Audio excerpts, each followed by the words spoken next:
Dans cette vidéo, on va parler des enchaînements spéciaux des champions.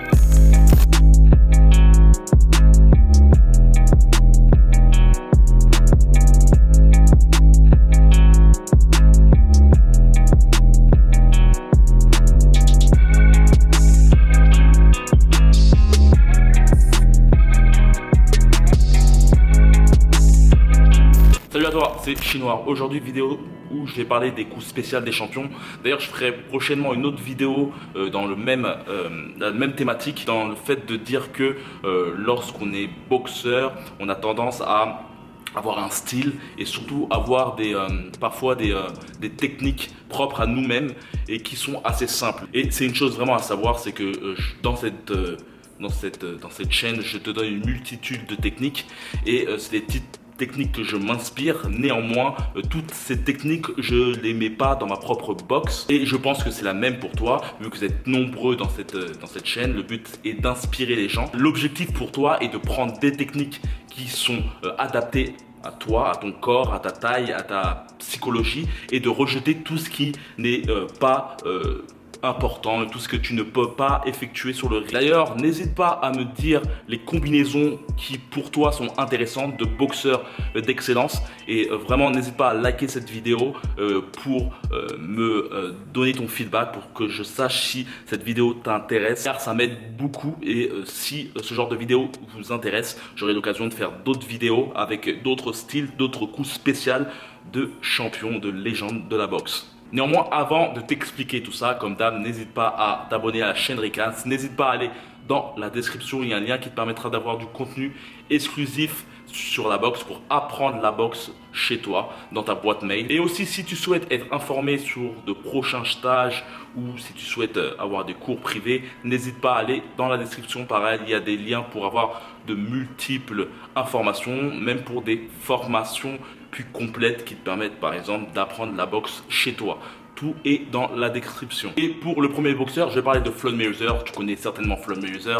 C'est un boxeur qui a terminé sa carrière avec 50 combats sans défaite. Et il y a une technique qui est propre à lui, c'est le pas de retrait. Et c'est certainement pas un retrait, en fait c'est vraiment un retrait du buste. Un retrait du buste très particulier. D'ailleurs, une technique qu'il avait utilisée à maintes reprises face à Juan Manuel Marquez, aussi face à Shane Mosley. Très intéressant car en fait il opte sur un retrait total de son buste comparativement au retrait qu'on peut faire dans les salles de boxe. Dans cette technique, il ne se met pas en biais. La chose intéressante avec l'esquive de Floyd Mayweather, c'est qu'il utilise la totalité de son buste pour esquiver le coup de son adversaire. Et une chose à savoir, c'est que majoritairement, lorsqu'on boxe, on se met en biais. C'est-à-dire qu'on ne se met pas face à son adversaire comme cela. On se met face à son adversaire en biais. C'est-à-dire que ton épaule arrière est vraiment vers l'arrière. Ça te permet en fait d'avoir moins de surface de frappe pour ton adversaire. C'est-à-dire que comme tu es comme ça, ton adversaire a moins de surface pour frapper. Et pour l'esquive de Floyd Mayweather, il met son épaule arrière devant et utilise ses lombaires qu'il courbe comme cela. La chose intéressante, et d'ailleurs j'en parle dans les formations qui sont dans la description, les formations qui sont dans la boutique Recans. D'ailleurs, je vais en parler prochainement sur un guide pour travailler efficacement sur le punching ball. Il y a d'ailleurs une prévente dans la description. La chose qui est vraiment importante lorsque tu fais une sorte de retrait du buste, c'est de t'imaginer rater une marche. Je sais que ton poids est, on va dire, à 70% sur la jambe arrière. Le but est de décoller cette fameuse jambe en n'oubliant pas de lever ton talon et de lever cette fameuse jambe pour la mettre de côté. Et imagine-toi que tu tombes, imagine que tu rates une marche. C'est-à-dire, le but c'est de faire ce genre de geste. Et ben tu vois là, tu restes en biais. Lui utilise simplement la torsion de son corps et en fait effectue la même chose que je te dis, le fait de rater une marche, sauf que il utilise vraiment les lombaires. C'est vraiment les lombaires quoi. Tac, hop, hop, pour ensuite donner sa droite et esquiver. Hop. En deuxième, je vais parler de Mike Tyson. Tu connais Mike Tyson qui est le plus jeune champion du monde poids lourd de l'histoire de la boxe. C'est un boxeur très percutant qui est connu pour avoir une grande succession de KO. Et ce boxeur a une technique très propre à lui, qui est le fait de frapper son adversaire au flanc avec son bras arrière et de utiliser la torsion de son corps et ce fameux bras arrière pour assommer par la suite un dur uppercut. C'est vraiment une tactique très intéressante lorsque tu es au corps à corps avec ton adversaire. Ça permet de impacter les côtes de ton adversaire. Lors de l'impact, ton adversaire se centralise sur son abdomen et cela permet de le distraire pour ensuite l'envoyer un dur uppercut qui peut parfois l'amener au tapis pour de bon. Pour le coup de Mike Tyson, très important, il faut à tout prix être sur ses appuis. C'est une chose que je dis dans de nombreuses vidéos, il est important de te mettre sur tes appuis. La chose, c'est que le but est de te focaliser uniquement sur cet appui. C'est vraiment l'une des clés si tu veux avoir une vraie puissance, c'est vraiment d'utiliser simplement cette partie-là. Il faut que tu focalises ton esprit sur ça. La chose à te dire, ça rejoint le 1 pas égale un coup. Tu ne peux pas frapper puissamment si tu te focalises sur cette jambe-là. Maintenant, la chose maintenant, c'est d'utiliser la torsion de ton corps pour envoyer le premier crochet. Donc, tu utilises la torsion de ton corps pour envoyer le premier crochet en n'oubliant pas de mettre ta garde. Donc, tu mets aussi ton poids sur la jambe arrière et tu effectues le premier crochet qui se passe au corps. Ensuite, le but est de revenir sur ta jambe arrière, de revenir à l'arrière.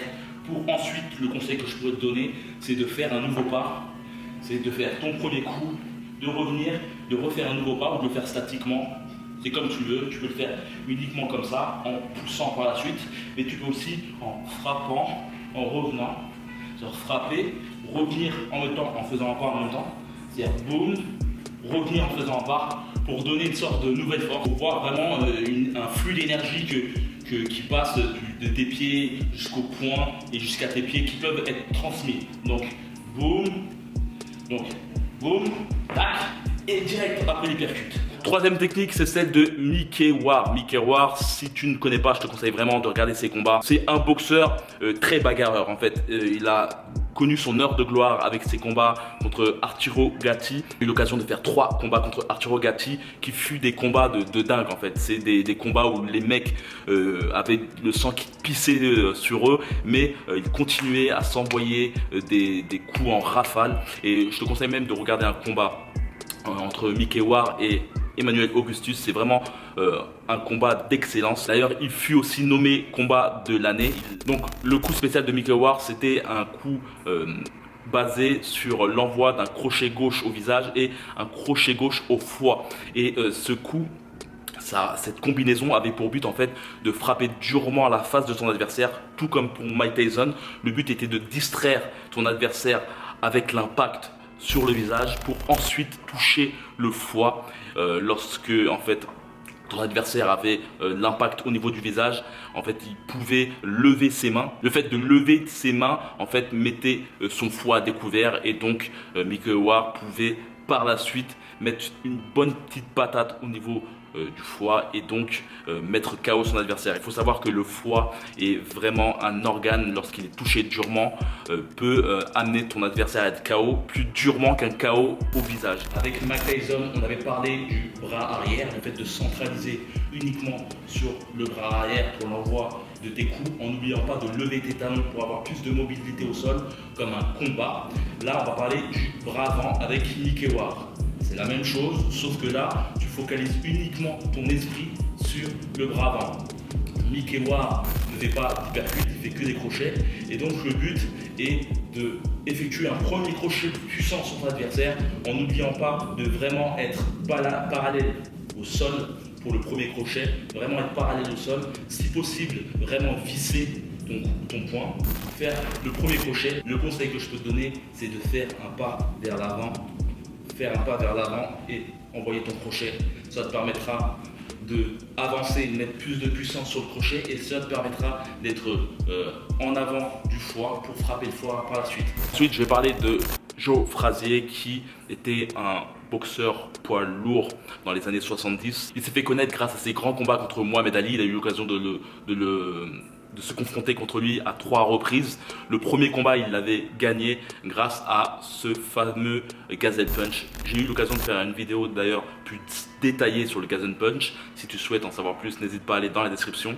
Mais le Gazelle Punch, c'est vraiment le coup par excellence si tu es un boxeur qui a l'habitude de faire des face-à-face contre des boxeurs plus grands que soi. C'est vraiment intéressant.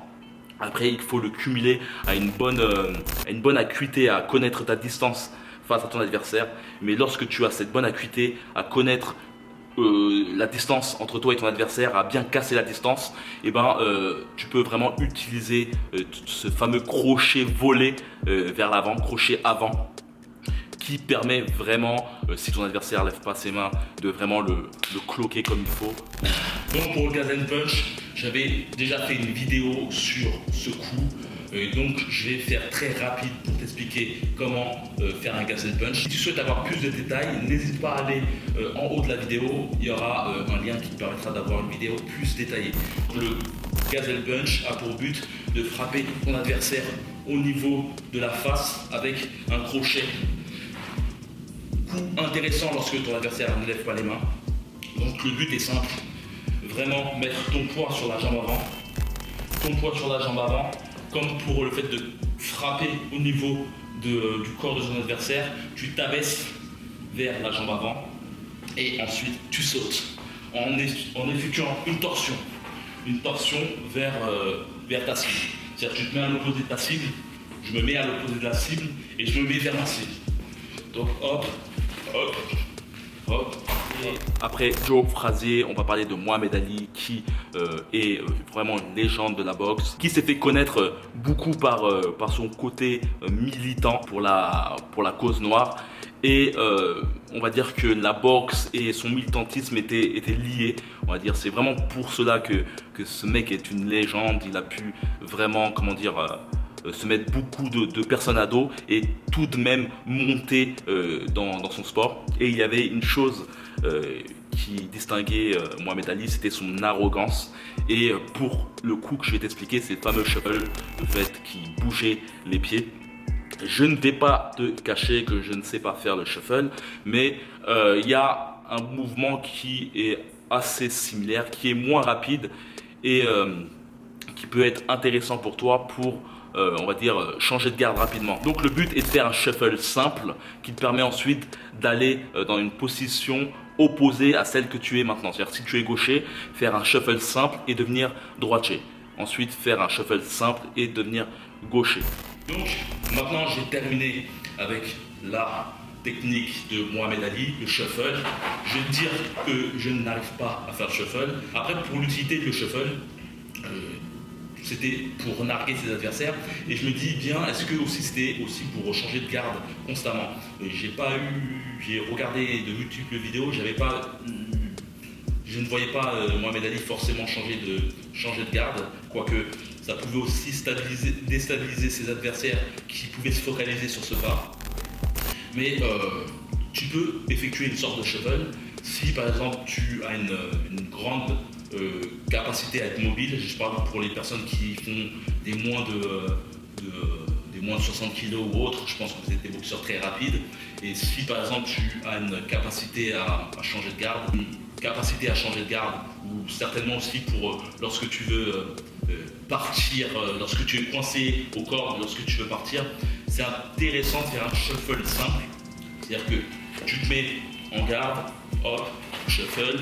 Là, ça glisse pas trop, mais le but est de changer de garde rapidement.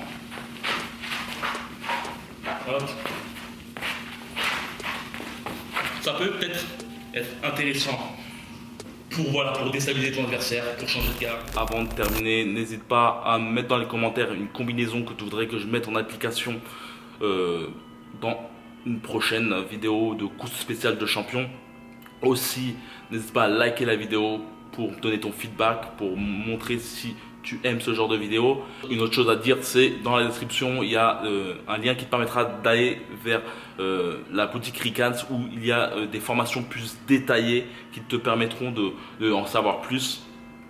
Ces formations ont pour but en fait de te permettre d'apprendre la boxe chez toi. Si tu n'as pas le temps d'aller dans une salle de boxe ou si tu as un entraîneur qui ne te focalise pas sur toi, multiples formations te permettront d'avoir des connaissances plus détaillées sur un objectif dit. Vous êtes nombreux à avoir pris la formation sur le fait de se cadrer chez soi. C'est une formation qui a beaucoup intéressé les gens du fait que cette formation a pour but de te permettre vraiment de te cadrer chez toi grâce à des objets du quotidien. N'hésite pas à aller dans la description, il y a un lien qui te permettra d'aller dans la boutique Ricans et de faire un tour sur les multiples formations. À savoir que prochainement il y aura 2 formations qui vont venir. Une formation sur le travail sur le punching ball où je donne toutes mes combines, mes astuces pour vraiment connaître le bon travail sur un punching ball, toutes les erreurs qu'on peut faire aussi. Donc il y a un lien qui te permettra d'avoir une prévente. Aussi, il y aura aussi prochainement une formation aussi sur les kettlebells. Je trouve que c'est un instrument très intéressant pour travailler la totalité de son corps et parfait pour les combats et n'importe quel style de combat. Donc aussi pareil, ça sera en pré-vente. N'hésite pas à aller dans le lien dans la description. Et voilà, comme d'habitude, que la boxe soit avec toi.